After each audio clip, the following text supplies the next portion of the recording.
Yo guys, what's up? Luke's here from the Beast Lifestyle, and today I want to show you how a big fat stack of books like this one can help you do more push-ups if you suck at them, and it is not by reading them. But first, I want to show you two of the things that I see people making a mistake on when they do push-ups, and it's basically form.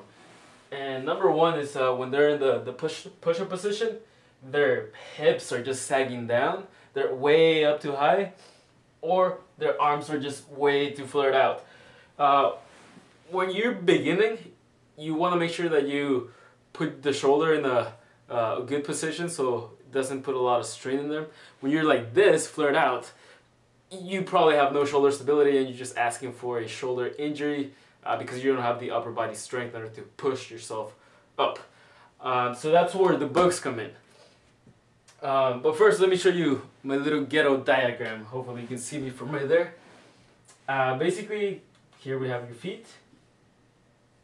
Hips are right here. It's a horrible diagram.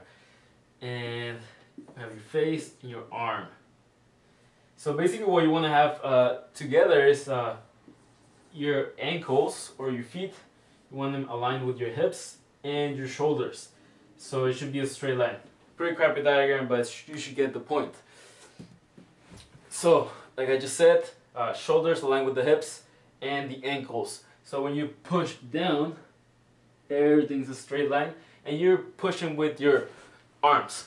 The thing with people is when they're first beginning, they don't have that core strength, which is why they sag their hips way too low or way too high in order to compensate for this lack of strength. What we can do in order to improve this is, first of all, make sure that you practice good form with push-ups. So make sure that when you're in the push-up position, you lock your elbows in so they're pushing back instead of having them flared out over here. The stance can be like about shoulder width apart or just directly below your shoulders. As you get more advanced, you can vary it a lot and really just have multiple grips. But probably the best one to start off with would be just a little bit shoulder width apart and with your elbows locked in. So you're gonna basically do a lot of work with your triceps, which are probably hella weak. Here's where the books come in. If you know that your problem is that you can't go all the way down with having good tension throughout your whole body, you can put something, doesn't have to be books, to block your whole weight going down. So essentially you're working on partial training. So you're gonna make sure that you are able to practice good form, going all the way down here and then going up, down here and up. What you're doing here is you're pretty much practicing good form but not doing the full movement. But once you can do 10 good reps at this distance, you can remove a book and go lower and practice the same thing. Practice good form, make sure everything's tight in, your abs are braced, your hip is aligned with your shoulder and your ankle, so you have a straight line, and you're pushing with your arms, elbows are locked in. And once you can do 10 reps with that, you can remove another book, then you can go almost all the way down, touching the ground, hit the book, push yourself up, and eventually you just want to get to where you have no books assisting you and you're just cranking out full push-ups like it was nothing. That's a very simple technique to apply to your push-ups if you struggle with them. Another thing would be to do a lot of planks, as your core stability is what's lacking in strength. So when you're gonna get into that push-up position, you can do a plank for about 10 seconds before you even start your push-ups, and then get into the push-up position and crank out, 3 to 5 reps if that is your level. Because what I see is that people, when they're first starting off and you tell them do push-ups, they think they need to do 20 reps even if they're hella ugly, and that's completely wrong.